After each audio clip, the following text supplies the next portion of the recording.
আসসালামু আলাইকুম। আশা করছি সবাই ভালো আছেন। আলহামদুলিল্লাহ আমিও ভালো আছি। দীর্ঘদিন পর ভিডিও নিয়ে চলে আসছি। আমি দীপা আক্তার। আমার ভিডিও যদি ভালো লেগে থাকে অবশ্যই শেয়ার করে সাথে থাকবেন। অবশ্যই সাবস্ক্রাইব করে দিবেন। তো অবশ্যই লাইক কমেন্ট করবেন।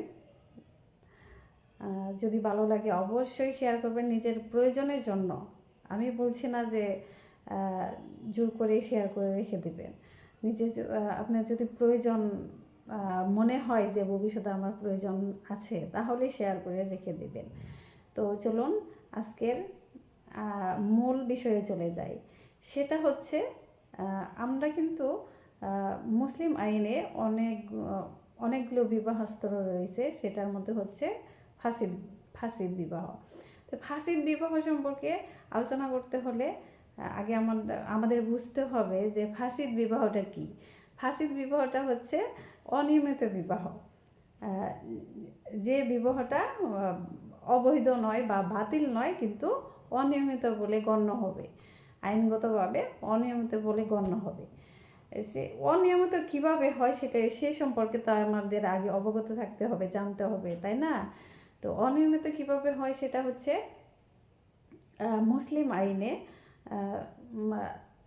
মুসলিম আইন অনুযায়ী যদি প্রয়োজনীয় কোনো তথ্য যদি বিবাহের ক্ষেত্রে অসম্পূর্ণ থাকে, মানে দিতে ব্যর্থ হয়, তাহলে সেই বিবাহটি কিন্তু ফাসিদ বা অনিয়মিত বলে গণ্য হবে। তো ফাসিদ বিবাহ, অনিয়মিত বিবাহ কি কি কারণে অনিয়মিত হলো, বিবাহটি কি কি কারণে ফাসিদ হলো, সেই বিষয় সম্পর্কে, সেই বৈশিষ্ট্য সম্পর্কে তো আমাদের জানতে হবে। তো চলুন বৈশিষ্ট্য সম্পর্কে আমরা আলোচনা করি। তো প্রথম যে বিষয়টা হচ্ছে সাক্ষী ছাড়া বিবাহ। আমরা জানি আইনগতভাবে মুসলিম আইনে কোনো বিবাহ সম্পন্ন করতে গেলে একজন অথবা দুইজন পুরুষ এবং দুইজন মহিলা সাক্ষী রাখতে হয়। এই সাক্ষী ব্যতীত যদি কোনো বিবাহ সম্পন্ন করা হয় তাহলে উহাকেই ফাসিদ বিবাহ বলে আইনগতভাবে গণ্য হবে। দ্বিতীয় যে বিষয়টা হচ্ছে ইদ্যৎকালীন বিবাহ।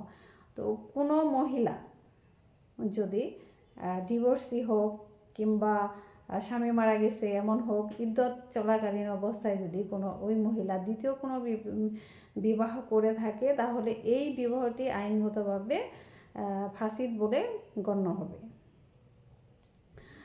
তৃতীয় যে বিষয়টি বেআইনি সংমিশ্রণ। বেআইনি সংমিশ্রণ হচ্ছে ফুফু ভাইজি অথবা খালা ভাগ্নিকে একই সময়ে যদি কোনো পুরুষ বিবাহ বন্ধনে আবদ্ধ করে, সেই হিসেবে কিন্তু সেই বিবাহগুলো কিন্তু ফাসিদ বা অনিয়মিত বলে গণ্য হবে। চতুর্থ যে বিষয়টা হচ্ছে সেটা হচ্ছে পঞ্চম বিবাহ। কোনো পুরুষ যদি 4টি বিবাহ করে কিংবা 4টি বই জীবিত আছে, তারপরেও যদি সে পঞ্চম বিবাহ করতে চায় কিংবা করে, তাহলে সেই বিবাহটা কিন্তু ফাসিদ বা অনিয়মিত বিবাহ বলে গণ্য হবে। তো পঞ্চম যে বিষয় অভিভাবক ব্যতীত। অভিভাবক আমরা জানি কোনো বিবাহের ক্ষেত্রে কিন্তু অভিভাবকের প্রয়োজন আছে। সেই অভিভাবক ব্যতীত যদি কোনো বিবাহ সম্পন্ন করা হয় তাহলে কিন্তু সেই বিবাহটি অনিয়মিত বলে গণ্য হবে। ষষ্ঠ যে বিষয়টি আছে ধর্মীয় পার্থক্য। আচ্ছা, ধর্মীয় পার্থক্য, ধরুন একজন মহিলা কিংবা একজন পুরুষ বিবাহ বন্ধনে আবদ্ধ হবে। তো তারা একজন মুসলমান আর একজন হিন্দু। একজন আল্লাহকে সেজদা করে আর একজন অগ্নি পূজারী। তো এদের মধ্যে আইনগতভাবে কিন্তু বিবাহটা সম্পূর্ণ নিষিদ্ধ না, তবে এদের মধ্যে যদি বিবাহ হয় তাহলে কিন্তু এটি ফাসিদ এবং অনিয়মিত হবে, এটা অবৈধও হবে না, বাতিলযোগ্যও হবে না। ঠিক আছে, তো গেল বৈশিষ্ট্য। তো মুখগুলো আপনাদের বলে বলে দিলাম। তো এখন এর ফলাফল, তো আইনগত তো এর ফলাফল অবশ্যই আসবে। আইনগত ফলাফলগুলো চলুন জেনে নিই। এর ফলাফল হচ্ছে এটি অবৈধ হলেও, এটি কিন্তু এটি অবৈধ না হলেও, সরি, এটি অবৈধ না হলেও এটি কিন্তু ত্রুটিপূর্ণ।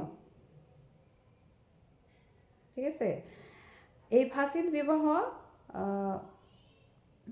যদি হয় তাহলে কিন্তু এর ক্ষেত্রে যদি সন্তানাদি হয় তাহলে কিন্তু আইনগতভাবে এরা বৈধ বলে গণ্য হবে। 3 নম্বরটা হচ্ছে এই ফাসিদ বিবাহের ক্ষেত্রে যদি ছাড়াছাড়ি কিংবা ছাড়াছাড়ি না হলেও স্ত্রী কিন্তু দেনমোহরের অধিকারী, স্ত্রী কিন্তু দেনমোহর পাবে। ঠিক আছে, আবার 74 যে বিষয়টি, এটি ত্রুটিপূর্ণ সংশোধন না হওয়া পর্যন্ত কিন্তু এটি অবৈধ বলে গণ্য হবে।